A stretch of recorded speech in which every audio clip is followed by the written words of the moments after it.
Welcome to Wow True, the podcast of your wildest memes. We're here to dissect the entire internet, something normal to want and possible to achieve. I am not science fiction author, not your attorney, Isabel J. Kim. And I'm Amanda Silberling, an internet culture reporter and reader of books. Anyone could be famous on the internet, so why not us? So this is a bit of a weird episode. After last week's episode about romantasy and do men read books, we decided that we would use our investigative journalism skills to talk to men and ask them if they read books.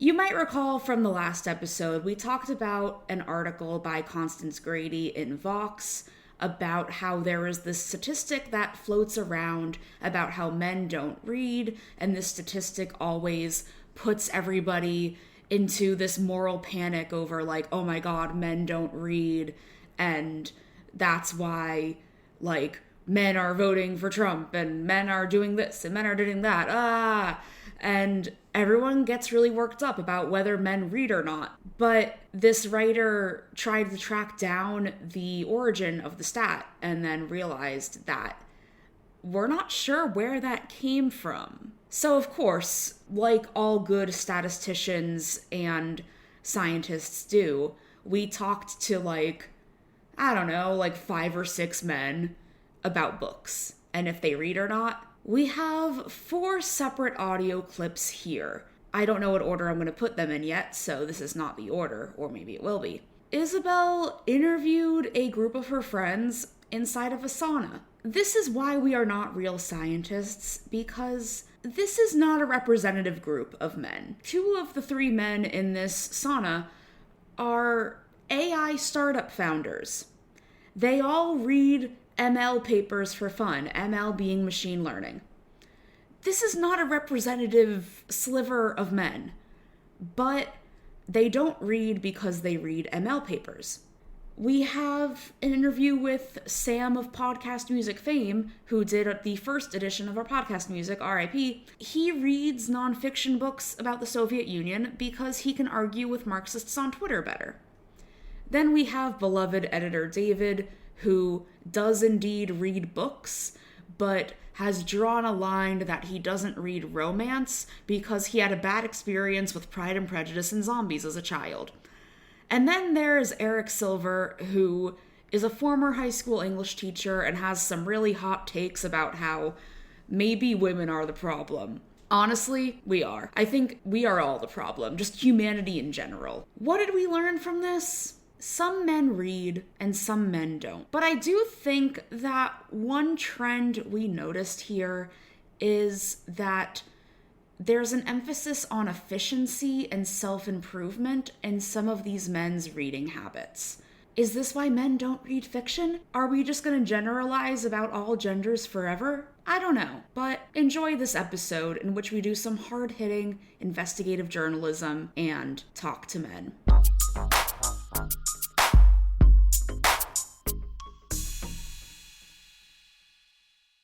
Welcome to the studio. Thank you for coming, Eric Silver. There were signs, but I couldn't read them, so I just kind of wandered around for 20 minutes. It was really upsetting. You know, it's a real problem that we have. We've been thinking about adding arrows, like really big arrows on the wall just for all the men in our lives. Say men only arrows. God, women are taking everything from us. They even look at the arrows that are only there for us. The man-only arrows? Okay, I'm here to ask you one thing. And one thing only. This is a lie. I'm asking you 3 or 4 things. Do you read books? Oh, okay. Do I read books? Not as much, but I don't know if I think I'm part of the general trend of people living in the 21st century that I read less books, but read everything else more. Interesting. Okay, what would you say is the type of content you read the most of? I mean, articles, mostly. The way I get my online slop is words.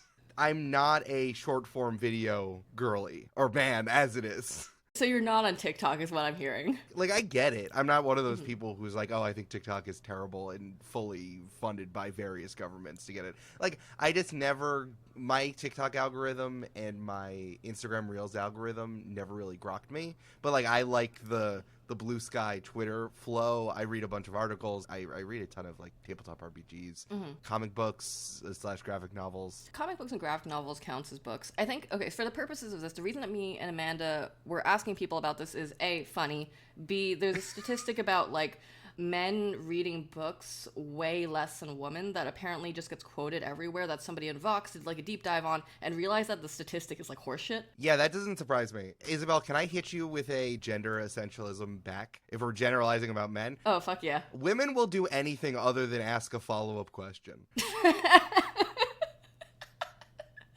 Okay, wait, say more. Okay, I've been thinking about this a lot lately ever since you have scheduled this with me. Mm-hmm. Speaking of, I've been trying to wrestle back control of my Instagram Reels algorithm because it's mostly just all of my female friends sending me Instagram Reels so they think I'm a bisexual woman in Ridgewood, Queens. What does Instagram think that bisexual women in Ridgewood, Queens are interested in? Well, it's like astrology and crystals, but also like all of the men in my life are garbage and terrible. You're on crystal reels, okay. No, it's the combination of all of those. Like front-facing things telling me the most horrible statistic, and also like all the men in my life are terrible, but I'm married to a man and polyamorous with another man, right? Okay. But while I've been wrestling control of my Instagram reel algo, I got a bunch of relationship reels, and there was a trend for a while that's like things your partner would never say, right? Like, hi, and they would go, the partners would go back and forth. Like the woman would record the man saying something ridiculous, and then the man would record the woman saying something ridiculous, and they would be laughing at each other the whole time. And every single time, I got 10 of these, every single time, the man would say something like, I would never affirm the insanity coming from my wife. And the wife would always say, your interests are stupid. Every single time. Everything I've been realizing from this in the woman generalization, especially going off of the man raw dogging being pretty much just 2 tweets a woman saw online and wrote an article about, this stat being kind of bullshit and just something a woman wrote about online. Women will not ask a follow-up question. You could ask any person in your life a follow-up question of, why do you do that? Tell me more about your interest. No, okay. I'm going to push back. Okay, fine. Or, where are you getting the research for this true crime story? But instead, they'll go, that's crazy, and write their own, and try to make their own viral TikTok instead. Okay. Two clapbacks. So the reason this went viral again is because a man wrote an article about men not reading. Yeah, he's trying to show the women in his life that he's woke. No, he quoted the statistic that he didn't research either. And second, do men ask women about their interests? Do men ask follow-up questions? Yes. I would argue that I don't think they do. Men don't ask follow-up questions to each other because they're fine with that. But the number of TikToks I saw wishing that a woman would ask a follow-up question about the Luka Doncic trade to the Lakers, I saw like 20. That's so specific. It's the biggest thing happening in sports right now, Isabel. It was bigger than the Super Bowl. I'm sorry, I only care about the Eagles. I don't care about anything else. Yes, I know, because women will not ask a follow-up question. They're too busy going, I haha, have not that's seen crazy. Nobody has brought this up to me. We love generalizations about gender, don't we? Do you want to talk about like generalizations about gender? So Ayla dropped this. This should be like a whole other Wow of True episode, but I'm just going to talk about this here because I was doing this last night with my friends. Ayla dropped a quiz that was basically rating your sexual attractiveness like against the rest of like the people that exist, and it was full of the most gender essentialist like horse shit that I've ever seen. Me and my friends created the perfect man. And it was exactly what you'd think it would be. Hell yeah. Which is like a 6'4" like Aryan Chad type who like has a lot of money and is in finance. And then like later in the car, I alone created the female equivalent of this, which was like a very submissive, like nice girl who didn't have a lot of interest. Sure. And I was like, wow, this sucks. This all sucks. I think that if we're going to actually deal with this as evolved peoples in the 21st century, we have to acknowledge that, like, the gender essentialism and the ease of gender essentialism, the reason why people at stand-up shows love men are like this, women are like this jokes, is that, like, either we think they're funny and we're going to accept them as generalizations, or we're going to tear them down. It obviously needs to go both ways. The thing that bothered me the most about the raw dogging thing was because it felt like this blogger And I shouldn't have made the assumption about the gender of the blogger, because I think it's just the content mill. That really doesn't matter. The person who wrote the men don't read article and the person who wrote the men raw dogging article are like, this is chum, I'm going to write this. And, like, either we're going to be okay with biting it or we need to tear it down. I know I'm making a fucking joke about this, but it's like, Audre Lorde said, you can't take apart the master's house with the master's tools. And it's either we accept this or we tear it down. And we don't do it anymore. But how else are you going to get, 15 more, pieces of content on your TikTok about it, except by, reading these articles? No, I agree.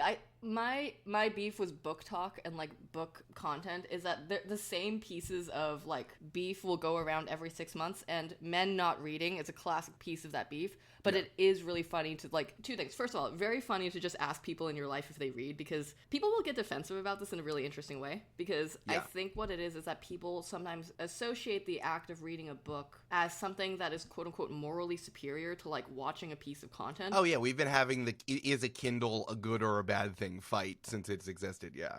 Is audiobooks reading? Are e-readers good? Who should you be buying books from? Does this author suck for X reason? Does the way, not only what you consume, but how you consume and make you a good person, for sure. Mm-hmm. It's kind of funny because this is the jumping off point, also as rest in control of my Instagram algorithm. I got served a bunch of dating stuff, and you always see, it's like when women ask you how tall you are, and they shun you for being under 6 feet. The clapback is, well, how much do you weigh? And then they get offended, and then it's like, well, it's the same. I don't know if it's the same, but I understand all of the emotion happening in all directions, and no one's actually talking to each other. They're relying on these cliches and bromides and maybe trying to get clout on their social media to say this. Again, I just think it's also so performative because it's for an audience. The fact that we got this statistic from an article, it's like they're performing for the clicks just as much as any of this stuff is performing for clicks. Well, yeah, I mean, what else is the internet except for a giant click machine at this point? Right, exactly. I think that's the thing, that either we're okay with it and we should be more chill about this question, or we should find a different way to not even run the internet, but relate to each other and consume content. We should tear it down. And also, women don't ask follow-up questions, and that's really fucking rude. I'm joking. At that time, I was joking. I cannot stress enough, you're going to come across as aggro, pro men not reading on this podcast. I just want you to know that. Everyone needs more critical literacy, Isabel, regardless of your gender. Yeah, wait, you're addressing a broader concern in society, is that everyone should log off. Everyone should log off and go back to their high school English class. Everyone should learn why the curtains were blue. Maybe then we wouldn't have all these media literacy problems. I mean, not even why the curtains are blue. Everyone should figure out why the wallpaper was yellow. I'll tell you that much. Man, we have gone so far off the rails. The other questions I was going to ask you were stuff like, what stuff will you not read? Oh, that's a good question. Probably nothing, honestly. I was a high school English teacher, and I still, now I'm gone back to teaching. I'm teaching podcasting at a university now, and I've always found it very important to pick interesting and maybe off the beaten path things for people to read. This was very much at the time of when I was teaching, but it's like when all of Junot Diaz's novels were like, oh, do this. We didn't know he was terrible at the time, but it's like, wow, this person's actually writing about contemporary things in a book that is in bookstores. And that was something that a lot of people reached for English classes. I feel like I'm doing the same thing when I show people cuts of podcasts to emulate. I'm trying to show ones that I really like and that are off the beaten path. It doesn't do anything if you show someone the same This American Life story over and over again, because you're just mining the same. You're just kind of mining the same stuff. I don't necessarily read nothing. I just I find it more really funny that the power broker is now an accessory for a certain kind of girly as a specific purse. A certain kind of girly? Do you mean just me and Amanda Silberling? No. When Roman Mars started reading The Power Broker on his podcast, I was like, wow, he's following every 32-year-old woman I know. It is very much a thing. I actually didn't know that. What the fuck? Yeah, it's very much a thing for girlies, millennial girlies in New York, to read The Power Broker on the subway. And I don't know if the big book is a status symbol or it's supposed to make you look smart or whatever, but the big book is to hit people with. It's a big book. You put it in your tote bag and you slam someone, obviously. Okay, it's both. We got it. got it. So there's nothing I don't avoid. I'm not like an essentialist about this kind of stuff. Like, I don't think romance novels are bad. I don't think YA novels are bad. I think people should read better ones and stop reading the slop that gets served to them. But the slop sells. That's the problem. That's the problem with everything we're talking about. Stop reading the blank of blank and blank and read a better YA novel. You know what I mean? Truly, Sarah J. Maas came out, and then everyone was like, oh, this sells. We're going to do that again and again and again. It's so funny to me how the cover look exactly the same. How they always have that, like, faux gothic imagery. It's always, like, black book with, like, blue or gold or orange, like... Jewel tones. You gotta have, like... Jewel tones, yeah. I might have thought about this too much for this silly joke. Yeah, it's like, it's not that deep. Although I will say that, like, okay, I'm gonna get gender essentialist about this. Please. I think men and women, broadly speaking, will use books as an accessory in their life in different ways. And the way that men do it is a lot like... Okay, this is my pet peeve about books that corporations will have in their, like, their fake living room. You understand. Like, the fake living room when you walk into an office. I do know what you mean, yes. And it's, like, Atomic Habits. Ugh, God. I haven't read it, but I've seen it everywhere, and I'm kind of like, this is nothing. But, like, I feel like there's a certain type of dude who reads a lot of self-improvement books. And It's not about self-improving. It's about looking like the sort of person who's working on themselves all the time in the same way that you go to the gym. And on the other hand, you've got, like, on the way other end of the spectrum, you have, like, people who read every clone of a Sarah J. Maas book or something. Or, like, girls who have, like, tote bags from a bookstore. Like, I'm saying this as somebody who has, like, tote bags from a bookstore. And me too. I am definitely that kind of person. I lived at the Strand as a English major to English education master's degree at NYU. I lived at the Strand, 100%. And I'm very much that person. My mom is very much that person, and she passed that book stuff down to me at a very young age, and even before Tumblr existed, you know what I mean? Would your mom have been a Tumblr girly? Oh, 100%. Yeah. She went to Brandeis. Like, come on. Okay. Yeah, she wrote her senior thesis on F. Scott Fitzgerald, so 100%. Yo, yeah. I love that. I love The Great Gatsby. Like, I was there on opening night of The Great Gatsby Baz Luhrmann movie because I was excited to see this version of my favorite canonical book. You know what I mean? Something I've been thinking about a lot is how... Do you think there's inherently anything better about reading a book other than of consuming any other form of content? Because I think, like, one of the things that's been coming up a lot is, like, one thing that people have said, like, yesterday in the Korean spa is, well, I don't read books because it takes a lot of time, and this is time I could be doing something social or something like that. But then these are also people who play video games or watch a lot of TV, and it's like, okay, is there something about a book that is different for you than the other stuff? What that guy means is that he means book is homework, and the way that, like, men relate to school in, like, another thing that comes up on my Instagram quite a lot because it's sent to me is a lot of burnt out, gifted and talented girlies. I have so many.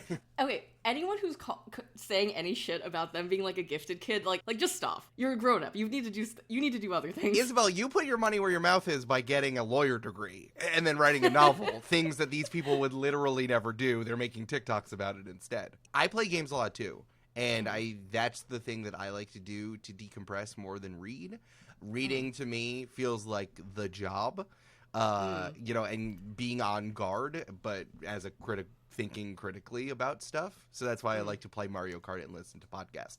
The big issue that I think we're hitting on here is that there's such a difference between what people actually say to each other, what men and women actually say to each other, and what men and women post about to either the general audience or their subject-related audience. And I think that's what we're bumping up against here. What I'm hearing is posts is evil. Post is a problem. Post is bad. Everyone post less and go talk to each other and kiss, for God's sakes. And on that note, any book, Rex, that you want to leave us with? Yeah, for sure. I've been reading 52, which is a big series from DC. It's hard to get into, but I have it as a big omnibus now, and I'm listening to a podcast called 52 nice. Pickup from the folks at Aftermath that's, like, helping me review it, which I'm enjoying. And I encourage everyone to actually buy and read the books of Delicious in Dungeon instead of watching the anime. I know the anime is good, but the books are better because that's where the idea is from. That's where it is. Also, you can see where it's going because the manga is finished and it is really good. The ending is so good. I have all 14 right here. The ending is so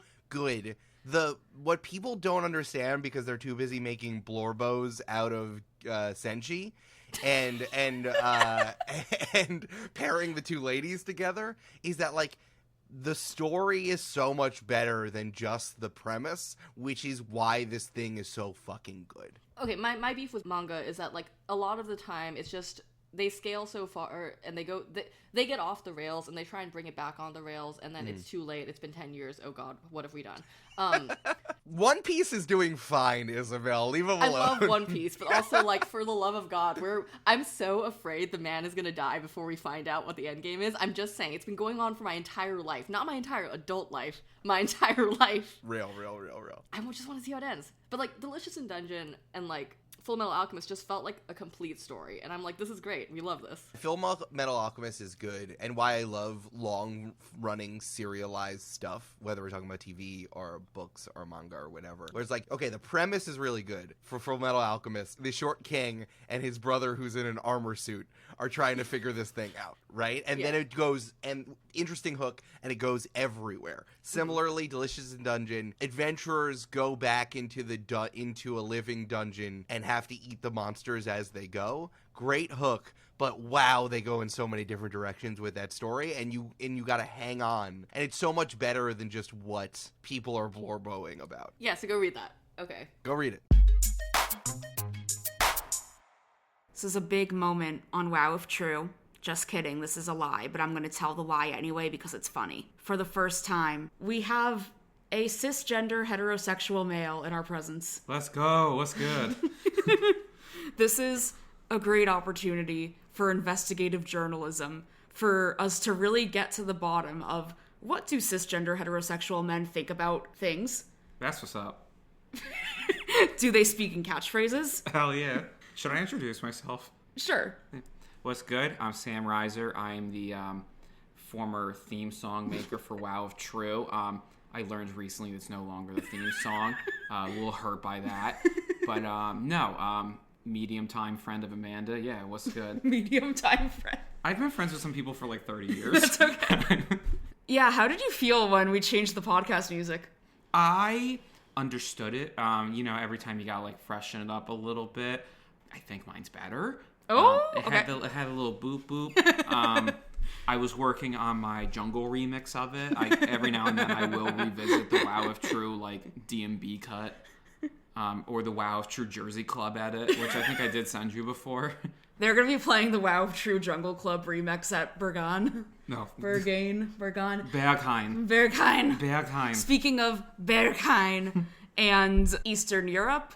That's Central Europe. I feel like Germany's East. I don't know. No, whatever. It's not. So clearly, Sam has a lot of feelings about what is Central and what is Eastern Europe. I have about 5 or 6 feelings. I was trying to segue from Berghain into what Sam reads, which seems to exclusively be highly dense academic works about the history of Europe. Why do you read the books you read? Because they're interesting.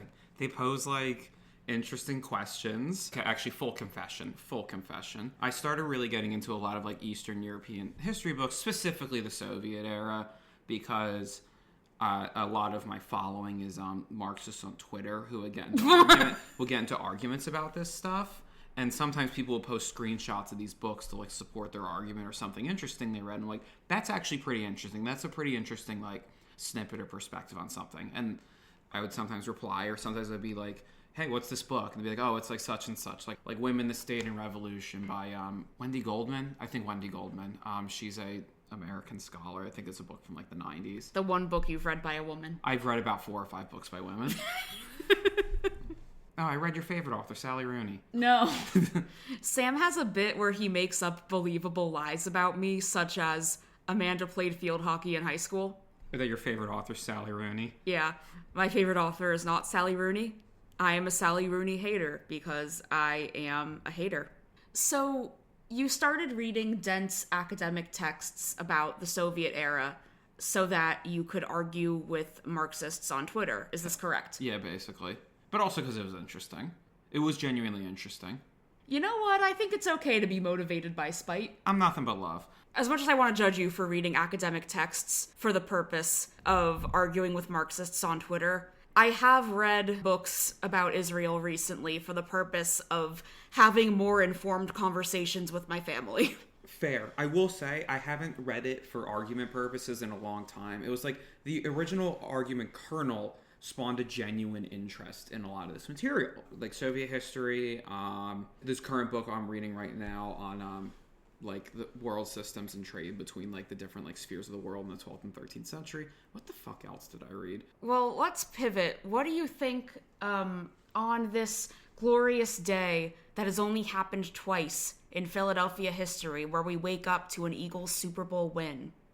What do you think about A.J. Brown reading self-help books on the sidelines? Neutral to slightly negative. I think it's very funny. There's such a thing as a bad book. Yeah, that book does seem bad. Do you think it's printed in like the LinkedIn post format? Where every Yes. sentence is his own paragraph? Yes. It was self-published, and the guy apparently... It's a self-published book? Negative. Yeah, and now This man did not have an editor? This man did not have an editor, That's and crazy. it became number one on Amazon. My man's out here publishing a Substack. But I do think this points to a trend that I see among men where I don't know if it's true that men don't read. I do feel anecdotally, judging off of like you and my brother, that men don't read fiction. I used to read a lot of fiction. I was like big on fiction in college. And then like, this is going to be insane. You're going to kill me. I feel like I read every fiction book I wanted to read. That's an insane thing to say. Why? They haven't made any new classics yet. Why do you prioritize reading the classics over other types of books? A lot of contemporary literature just doesn't jump out to me. You know the last contemporary literature book I read? Sally Rooney? Yeah. Yeah, and I don't like If that her. book was better, I would have read more contemporary literature. This is another reason for me to dislike Sally Rooney. But, I mean, the reason I dislike Sally Rooney is I feel like her Wait, books... is Murakami a contemporary author? Is he like a classic at this point? I mean, like, in the middle. Like, he's still alive. He wrote a good book about running that I read recently. I did not like that. Okay, I liked it. I thought it was kind of interesting, because I do think that, like, running and writing have a lot in common, and it was kind of interesting to me. I only gave it about 15 minutes in Barnes & Noble when I was waiting for my parents to, like, finish shopping somewhere. I don't know why I was with them. And I was just, like, reading it in the Barnes & Noble in Princeton, like, just leafing through it to see if it was worth buying, and it was not. Well, for me, at least. I got it from the library with my taxpayer dollars, and I listened to the audiobook, and I enjoyed it. Sometimes I listened to it while running, because I love a meta moment. So I don't think that Murakami is considered a classic at this point, but why do you think it is more exciting to you to read books that are older and have this proven track record of being deemed a classic than more contemporary fiction? Mostly because every classic book that's ever been recommended to me, I have enjoyed. I can't think of the last time I was recommended a classic that sucked. I don't know, Moby Dick seems really boring. I am sometimes a little intimidated by big books. Me too. Moby Listen. Dick's a real word burger, right? It is a real word burger. However, you are talking to someone with whom... this is a plug for the Patreon-only podcast. I have been doing a bit on the Patreon podcast for, like, 5 months, in which me and Isabel are like, we're gonna read The Power Broker, and we just have not read it. People in our Discord have been like, I am buying The Power Broker so I can read it along with you.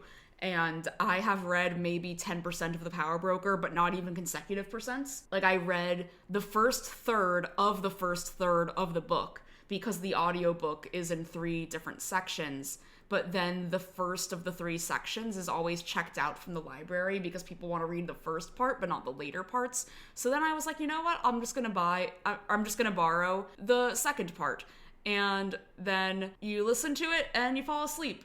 Listening to The Power Broker, great way to fall asleep. You make bleep dollars a year. You can buy a book. I bought the book because there was not an ebook version.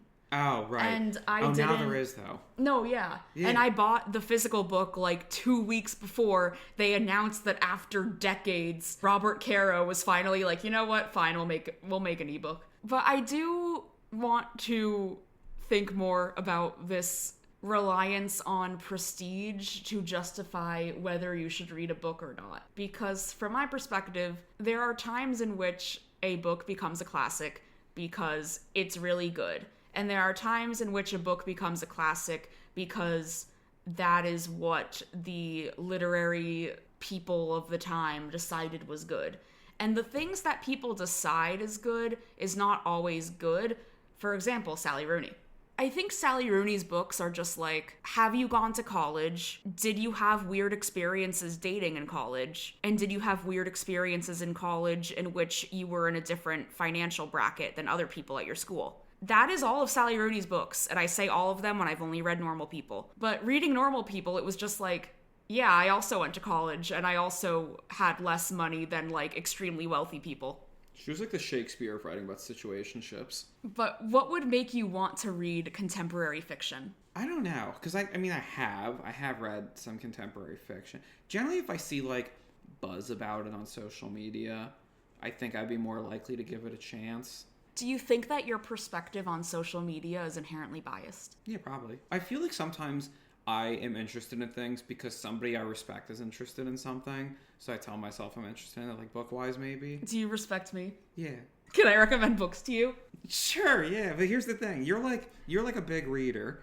Like reading's like your thing. And I feel That's like true. For me and for like a lot of other people, especially like men, what we're talking about, reading's not like our thing. It's like, you know how like maybe like music is my thing or like photography is my thing. Well, music's kind of like a bad comparison because like streaming apps have like totally changed music consumption. Yeah. Like people just consume like way more music than they would, way wider variety of music than they would have like 20 years ago, where you had to like actively go out to like find different music. I feel like maybe like with you in particular probably and other like reading people, like going out and finding those books is like that's like your thing. Yeah. In the way that I might like go crate digging at the record store. Yeah, no, that is true. I do really like going into bookstores just to see what they have and then like not buying stuff, but just writing down titles I'm interested in and then going back and finding them later. That's me with the niche historical books. What's your reaction to the general discourse around men don't read? I would say wrong. I think it involves a precision on what reading means. Would you say somebody that reads a lot of articles reads? Yes, but I think that the argument that Isabel and I have made and that a lot of the people in this discourse have made is that an uncharitable reading of men tending to read more nonfiction, which may or may not be true, is that men are more focused on productivity and want to feel like they know exactly what they're getting out of something as they're doing it. And I think nonfiction lends itself more to that, whereas reading fiction, like, you might not know where it's going. And maybe you don't like the book. It's the divide between like feels and reels. Yes, it's the line between feels and reels. This does hark back to episode 69 of Wow If True, in which crazy. I did research on why 69 is a meme and like how it became a thing and like is it about the sex position or is it about like I don't know, is it just at the point where it's like 420 where like blaze it where saying blaze it at 420 doesn't mean I love to smoke weed, it means I am doing the bit and people love to do a bit. But there was a quote from this like feminist essay from like decades ago where they made the argument that the 69 sex position is inherently patriarchal because it is focused on efficiency. No, sometimes it just feels good. I'm not gonna say this. I'm not gonna say this in the recording. I'm not gonna say. And I think that this same focus on efficiency is similar to men's desire to read nonfiction books where they know they're gonna get something out of it in theory. Real. If you were to read a fiction book, what are some elements that entice you? If it's from like a different time, maybe. 2 fiction books I've really liked over the years have been set in Soviet Russia. Some dudes just love Soviet Russia. Kind of do. Specifically The Master and Margarita. That's a classic. Have we learned anything here? Absolutely not. We learned that I got that dog in me, but... We learned that cisgender heterosexual men are capable of saying 4 things. I got that dog in me. Kinda. Damn, that's crazy. And what's good? I gave about 3 to 4 reasonable insights on top of that. You did. I'm sure one of the listeners is going to go like, that's interesting. I'm sure somebody else might even go, damn, that's crazy. I give my insights and they respond with the 4 things I said. I do think that in this moment on the internet, when particularly in leftist circles, we enjoy ganging up on men.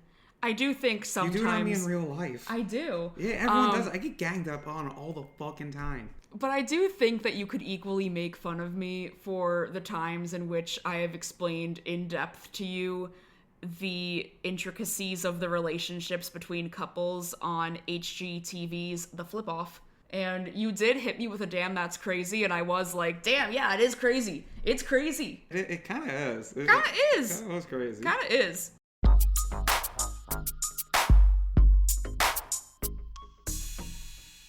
Hey, it's Amanda. Welcome to the mid-roll. I just want to tell you real quick about something that made me laugh this week because, listen, I like to laugh when bad things happen to bad people. Don't at me. However, you might know that the Philadelphia Eagles defeated the Kansas City Chiefs in the Super Bowl. This might not matter to you if you don't care about football and or the great city of Philadelphia, but if you want to get some joy from spite, let me tell you about Harrison Butker. This guy is a kicker for the Chiefs. He's made a bunch of comments about how gay pride is a sin, women belong in the kitchen, and should just be parents and homemakers instead of having careers. 1800s bullshit. At the Super Bowl, he didn't get any playing time, which is funny on its own. And then he lost the Super Bowl. And then he goes into the locker room after losing the Super Bowl and takes a shower, as athletes do after their games. And when he comes out of his shower, he's wearing a towel and he can't find his clothes. His clothes are missing from his locker.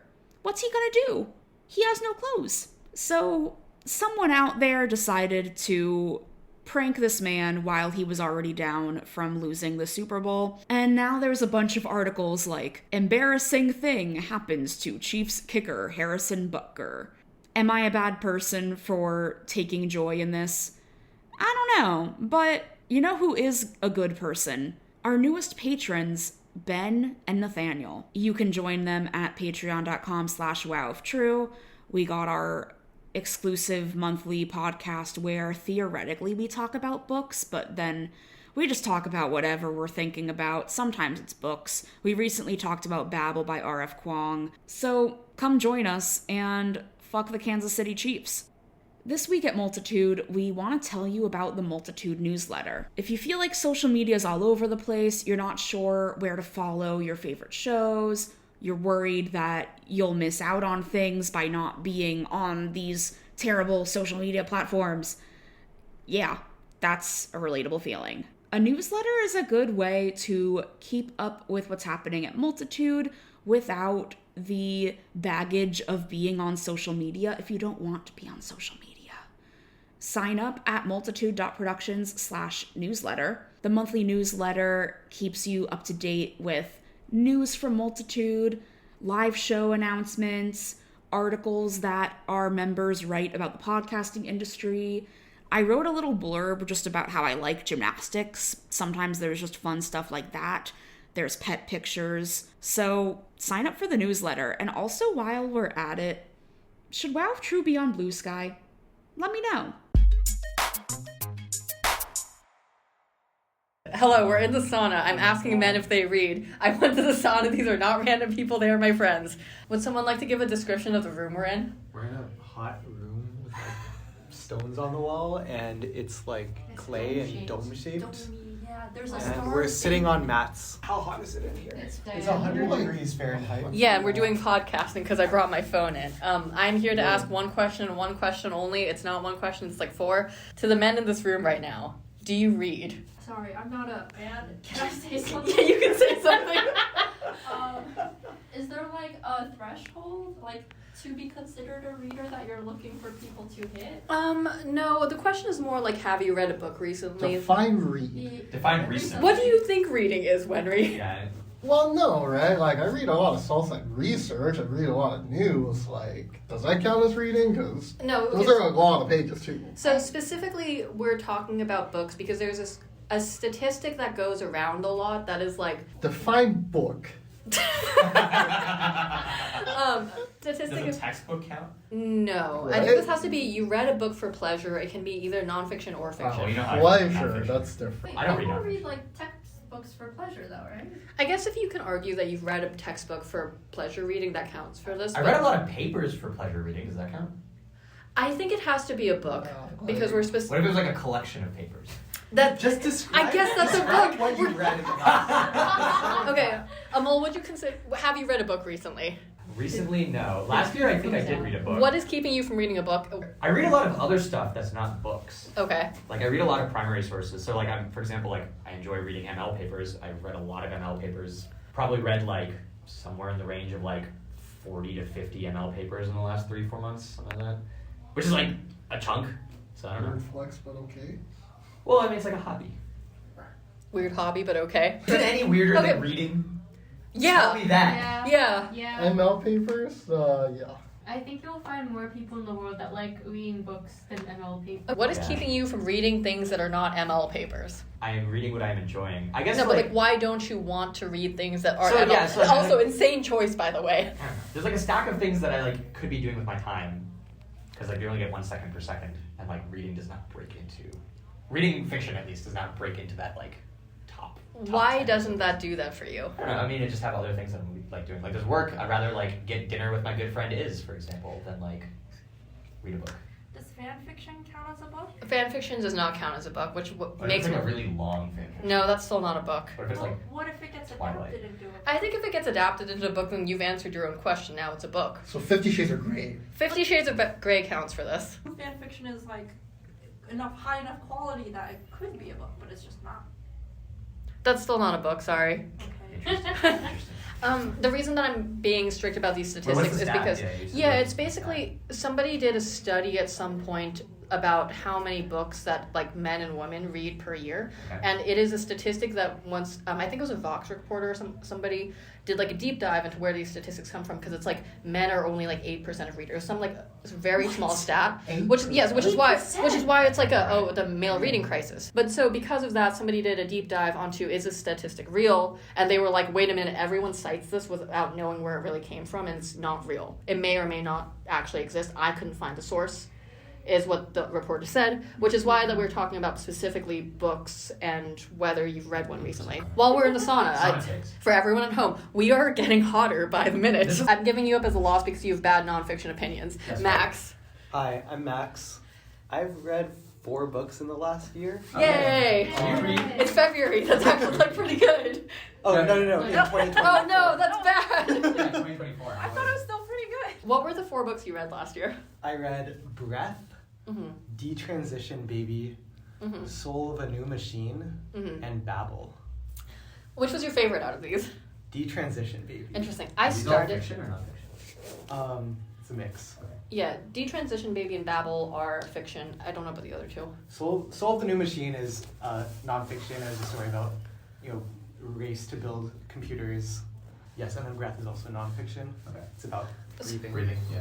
So, okay, now that we've established that you read, I'm gonna I'm no longer important. This sucks. I'm just gonna sit here and be warm, I guess. What's a genre of book that you don't read that you wish you read more of? Or one that you just like hate a lot? That's also fun content. I love high fantasy and used to read a ton of it as a kid, and then now I just don't anymore. Mm-hmm. And so I'd love to get back into it, but it's also just a lot of words. Mm-hmm. Yeah, that's what a book is, man. But high fantasy, I feel like is higher word counts than whatever the things Yeah. you read this year, on average. I feel like Babel was really long. Okay, my Yeah, it's mistake. kind of long. Yeah, Babel's like a brick. My Yeah, mistake. I read on e-reader, so it tricked me into thinking it was not that long. You fool. What was your favorite out of the books you read last year? Yeah, so I liked Detransition Baby because I have some trans friends, and I feel like I just don't really have a good idea of what their life is like outside of playing Magic the Gathering. And so I thought it was really interesting. I like the story and I like the characters a lot. Mm-hmm. What do you think is keeping other men from reading fiction? Oh, they gotta stop doing startups. That's actually a good Wait, point. but you're also doing startups. Yeah. So I'm. If I you were do doing have a to- I have startup, to would you be admit, reading more all books? 4 of those books that I read were between January and April. Mm. And then you at which started a point company and then- I started working 60 to 80 hours a week for my startup and Mhm. have mostly been reading AI Twitter That sucks. Go and read a book. Substacks. Go read a book. Stop going on Twitter. I feel Jesus so Christ. much more vindicated. Wait, but you're not working at. Stop you were- reading posts, you're guys. in a pause period. That's true, but I feel that pause period with ML papers. I think everyone should log off. I think Yeah. nobody should be Log posting. off. Wait, you're also the most perpetually online. Yeah, I should also log off. I would be reading more books. That's true. Like, I read a lot of books, but I think it's because I read books like other people will passively read Twitter or something. Mhm. Where it's Right. like if I have a spare moment, I will like zip through a bunch of pages on my phone, and I do most of my reading on the phone. Mhm. So and I think that's actually a really good way to build a habit of reading because it just replaces one sort of text with the other. Right. Anyway. You are the only person who brought your phone with you, so you're the least. Yeah, but I had to do a podcast in this very hot Had room. to. Must. You do this every summer. Required to do this podcast in Hey, the sauna. I need to turn every piece of my life into content. Otherwise, like, what am I on this earth for? Very terminally online take. Okay, anyone else want to go on this? If Tracy, if you want to be a woman who doesn't read, Yeah, I am a woman that doesn't read. okay, I'll allow it for this. Do graphic sake. novels count as reading? Graphic novels count as reading. Do mangas count as Well, graphic novels? Okay. If well, you- Mega doesn't make a count. I guess. 'cause I guess it Oh, counts. okay. Wait, I Alright. was thinking about like why don't I read, and then I realized it's because I follow like 40 manga series, Right? So, and So- that fulfills me in all of the reading content. so instead of reading a book, you're like, I must follow 40 manga series. Yeah. counts. Male reading. I agree with them all. I think it's because there's better shit that I can do with my time than. I disagree. Stop Reading looking at posts. Well, it's stop not reading posts. like when I think about like the things that I like, Mhm. it's spending time with like it's yes, okay, starting companies definitely is a big time sink, but like live in New York, there's like a million people that I know in New York, and so spending time, like almost every single one of my evenings is booked with a dinner, and that's been the case for like several months, just because of how many people there are in New York that are like singing and meeting, whatever. And neither of two are any of those dinners. I see you guys in the sauna, so. But contrast, you watched all of Severance. Why wouldn't you read the book Severance? I might read a book, Severance. I don't know, but like I mean, like a lot of these social activities that I do, or a lot of the hobbies that I do, double as social activities. So, Mhm. for example, like Severance is a social activity. We all get together and watch it, or like we talk about it while we're watching together. I watch it with Mia. Civ is a social activity. Like I play it with friends. Like I basically stopped playing single player games or like ladder games where it's just me trying to grind, and all the games that I play are like social games. You know, going out to eat is like a very social activity. Company is obviously like, you know, work and stuff. And then I write, and like writing is like the last piece of the. What if you just read a book out loud to us? Will we count? Does that That's all count? we. Does that count? I mean, that doesn't count as Do reading. but audiobooks I- count? Audiobooks, I think, count. Hey, if audiobooks do It has the word audiobooks book count? in it. Audiobooks counting is that is a hotly debated subject. I do think they count for the purposes of this exercise. Okay, I don't listen to audiobooks either. I was just curious. What is the point of this? Okay, we're done here. Gonna go enter other hot rooms. Bye.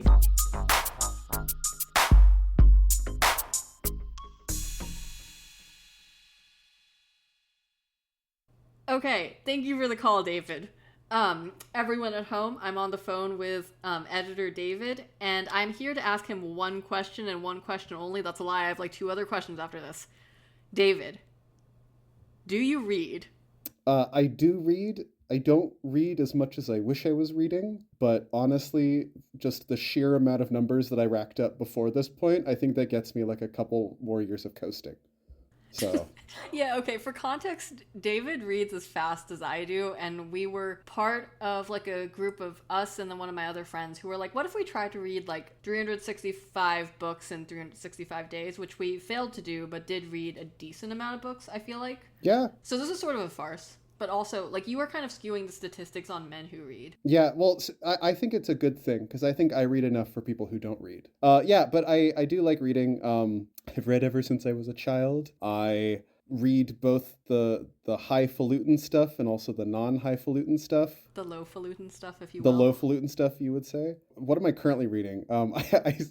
As Iz and I were discussing this this morning, I realized as I was on my way to work that I left my book that I was going to read on the train at home, which I was very sad about, and instead I just looked at TikToks on the train. Which is really just a metaphor for, like, modern society, It really honestly. is. I was very sad. But also, after I messaged you that, I then got on the train, and it was so packed because all the trains were delayed. So I wouldn't have been able to read anyway because I wouldn't have had enough hands. So yeah. What was the book that you were going to read and then didn't read? So I grabbed off of my shelf just because I haven't read them in many, many years. But Brian Jacks of Redwall fame wrote these 3 books that are set in the real world called The Castaways of the Flying Dutchman. And I have them. You're the only other person on Earth that I know who's read those, and they're weirdly good. They're weirdly good. They're really religious, which is... They're too Christian. They could be less Christian. For context, folks, like, a full angel of the Lord, like, saves this mute kid and his dog and gives them both the power of speech. So, you know... After a while, I couldn't tell if the angel had blessed them or cursed them, because it did seem like this dude was wandering through the earth, unable to die. And just cursed to fix people's problems. He had protagonist disorder. His dog seemed like he was having a good time. Hey, if I was a dog that could suddenly talk, I'd be like, oh shit, I can talk. So true. So yeah, I do read. I'm not reading the good literature, but hey, you know, that's what you get when you have a gifted kid and then run them through college. Again, so real. Okay, what do you think is stopping other men who are not reading from reading? Not to do with gender, but I do feel like some men, not all men, some men think of reading as not masculine, right? Or if they're going to be reading, then they should be reading things that improve themselves. Like, reading is not a thing you do just for the sake of it, but everything needs to add to who you are. I see this in just the amount of sheer, like, male self-help stuff that I see. And also, I get this vibe whenever I see people reading philosophy, which I feel bad saying, because Marcus Aurelius has entered the chat. Marcus Aurelius, who, I have to say, banger of a writer. Absolutely great. Really coming up with great ideas at the front of the Gallic Wars. What was he fighting? I don't remember. But, like, you know, really doing great stuff. But I think that like a lot of men see reading as only good if it advances you towards something, and therefore they only read things if they feel that they need to be advancing towards something. Yeah, I kind of agree with that, especially, like, I feel like I see Atomic Habits everywhere. Just like the 7 Habits of Highly Effective People, is that the name of the book? Those books, I don't know, I don't trust them.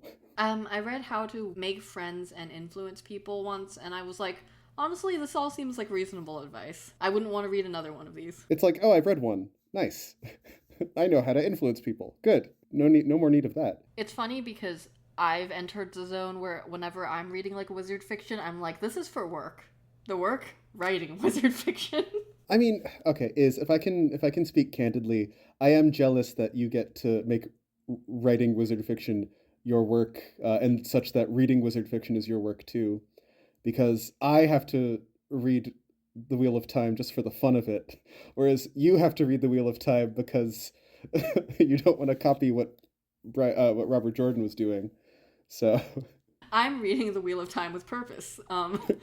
Hey, if you write a fantasy novel, this too could be your life. I struggle to think of what I can say that hasn't been said already, which may be too humble. I don't know. I'm trying to go into academia instead. I feel like that's it's a different beast. You're picking one struggle with like a completely lateral struggle, and I respect it, but it is a little funny.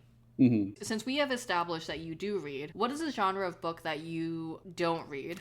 And then, like, why? Well, I already answered the question for like self-help stuff. I consider self-help books to be wrong.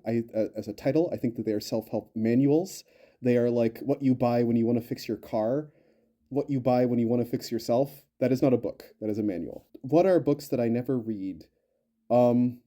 Virtue of your last episode, I've never read Romantasy. I don't actually understand it. But also at the same time, I have read fan fictions where, like, Wolverine and Beast end up fucking. That's basically Romantasy. I know, but it's different because in that one, I was 15 when I read that. And as an adult now, I don't find myself going back to it. I have great news to you about what the age range is of people reading Romantasy. Oh no. There are 15-year-olds. The Romantasy that I find myself reading when I see it is stuff that is like really much more on the antasy of the Romantasy part, right? Like I want like there to be magic, and I want there to be dragons, and I want there to be fantastical things. And then it's cool if like the two characters fall in love and kiss or whatever. Like that's fine. I'm okay with that. but I want there to be like more to the world than just that. What I don't find myself reading are like the books where like it's Fabio on the cover, where it's wholly just that we're like in the 1800s and there's a handsome stable hand, and I'm like, this doesn't do anything for me. This isn't what I find myself wanting to chew on. I'm gonna be real, this is so man-coded of you. Like, great job on that front. Like, congratulations on being a stereotype. I don't read romance novels. I'm sorry, I don't. Like, you asked me what I don't read, and I don't even think, like, I'm gay, man. I'm not even coming at it from, like, that point of view. It's just, like, if I want to experience romance, I'm gonna go kiss my boyfriend, you know? Aww. I don't... Wait, that's so cute. Wait, okay, I have a question for you then. So, I'm asking you this question, like, note that I also don't really read romance novels, but I do read, like, a ton of fan fiction. So that's my background here. But sure. If there was more, like, queer romance novels, would that be something that's, like, interesting to you? Maybe. Like, speaking of my boyfriend, like, Chris has read Heartstopper, and Chris has read these other things. And at least for me, they don't, like, call out to me when I'm looking at them. Okay, and here's the part where everyone gets to yell at me, because, like, I love Pride and Prejudice. Like, I really do. Dog! Actually, I just had a breakthrough. As a kid, I loved Pride and Prejudice, and then I saw Pride and Prejudice and Zombies. And okay. For whatever reason, I immediately, like, reverted to, like, a conservative where I was like, no, the original did it better. Why would you feel the need to do this to this genre? A guy who doesn't read romantasy because they're a purist of, like, old-fashioned romance is extremely funny. I love it when books are written in the 1800s. I don't know what to tell you. This is a funny enough explanation that I'm like, you know what? No, it's idiosyncratic as hell. We love this. Hey, can I turn this back to you? What kind of books do you never read? God, because it really is the same thing, which is that it's like, I don't really read romance novels other than fan fiction, and I also don't really read web novels. The thing is, like, I feel like I should like progression fantasy, just because there's a lot of it, it's for free, and I read so much fanfic, but I don't actually read that much of it. And I also don't read anything that was written before, like, the 1800s, purely because of, if it's hard to read, if I'm not going to do that for pleasure, just because I'm not an intellectual. And also, I will not read Dune. The reason I won't read Dune is because that's, like, the one book that guys will be like, did you read Dune? If they know that you like science fiction. And I'll be like, no. It grossed me out like fuck when I was 11. Why do they have still suits? Why are they drinking their own piss? They shouldn't do that. And I've just stuck with that. I get it. You drew a line in the proverbial sand, the sand on Arrakis, the planet where Dune takes place. But yeah, that's where I'm at as a hater. I do want to tell people, if I buy a book at the bookstore, it's like, $28 or whatever, and then I read it in 3 hours, it's like cost per hour. That's too fast, it's like, this is not actually, doesn't feel worth it. But if I buy a book at the bookstore and it's $9.95 and it is 1,300 pages, fantastic, perfect book, no notes. Yeah, 100%. When I was in college, I used to think about this a lot, and like the cost per time ratio of like entertainment I was getting from buying a small novel versus like one of the like Wheel of Time books. This is like weirdly wholesome. Anyway, thanks for doing the segment. Bye. Woo.